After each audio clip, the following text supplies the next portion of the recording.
In this lab you're going to use the data science service to train your first model with linear regression. To help you in your exercise we're now going to cover a bit more machine learning theory. In this exercise we're going to focus on data exploration, preparation and model training. Your starting point is that you already have a basic data set, but you still need to massage it into the right shape to make it ready for model training. And in practice this is where the data scientist spends most of his or her time. During model exploration, first of all, we want to get an idea of the data that we have and what columns in our data are actually useful. We want to fix a number of issues that we may have, from missing values to outliers, skewed distributions and also collinearity. And I'll explain all of these in just a second. And then there's also a thing called feature engineering. This basically means that we take a critical look at the data that we have and we think of ways in which we can derive new data from it. For example, by combining attributes in a smart way. And the goal of that, of course, is to create more predictive value in that data set. And we'll see an example of that as well. You'll very often investigate the relationship between two variables.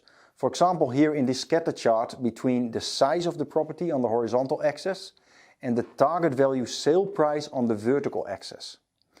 Why is it useful to visualize these relationships?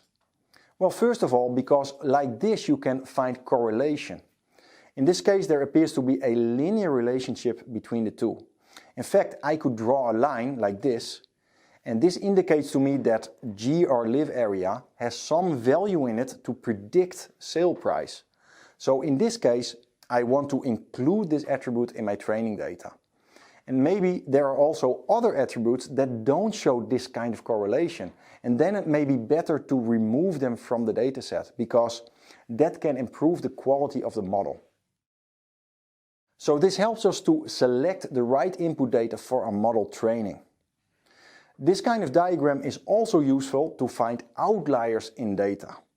For example, here we see some houses with an exceptionally large living area related to the price. They don't follow the general pattern. And that could indicate that indeed there are some exceptions, or it could be even a data entry error. In any case, we have to think about what to do with these outliers, because again, this could influence the accuracy of our model. In this exercise, you'll also use this kind of diagram to find correlation between two input features. For example, imagine you have two input variables for the garage of the house. And in this case, we're using a box plot that shows garage size and also the number of cars that fit in a garage. And my common sense tells me that there's likely a correlation between these two.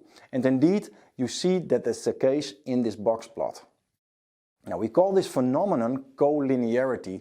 So this is when two input features carry similar information.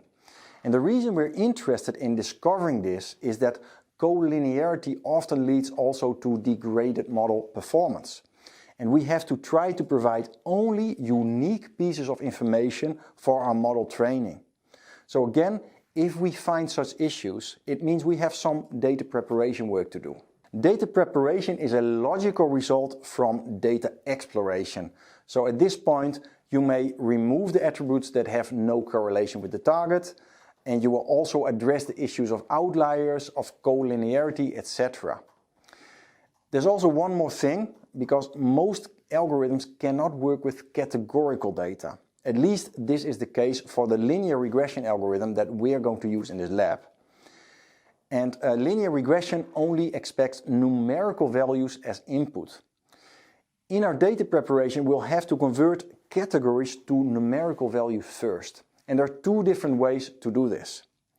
First of all, with label encoding, all the possible values in the category are translated to one single number, to one new single numerical column. This is a suitable approach if one categorical value is somehow more or less than another categorical value, so that you can distinguish a sequence or an order between these values. For example, never having breakfast equals 0, sometimes having breakfast equals a 1, and always having breakfast equals a 3.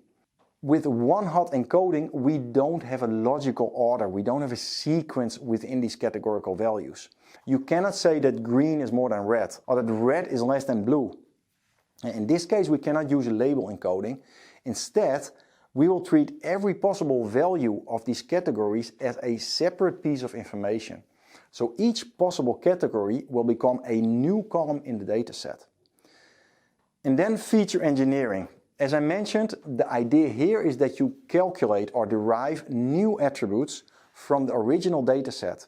And you do that in such a way that the new attributes have additional predictive value. And as an example, in this exercise, we'll look at those garage attributes with collinearity.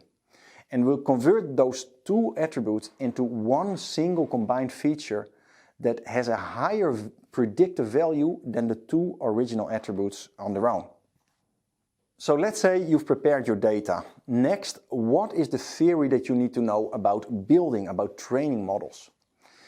Well, before we can do that, we will have to split the dataset in a part for training and a part for testing.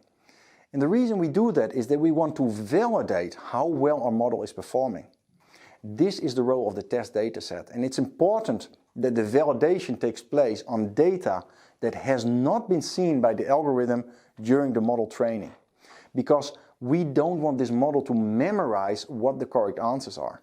So in other words, by holding out a test set, we will be able to verify that the model generalizes well also for unseen data.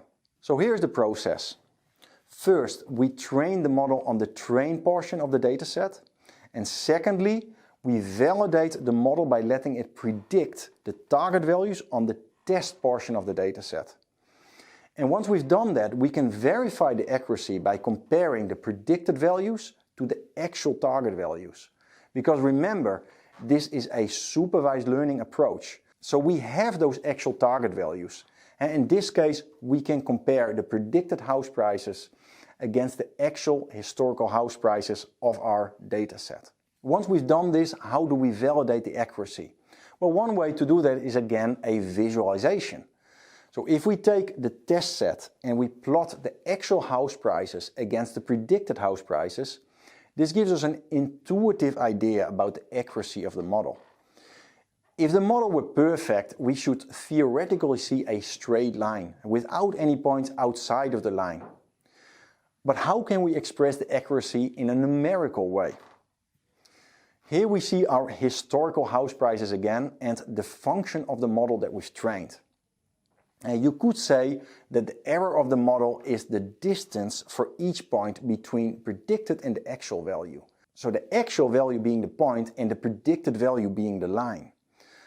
The measure RMSE is a common way to calculate the error, and this represents the error of the model in one single number.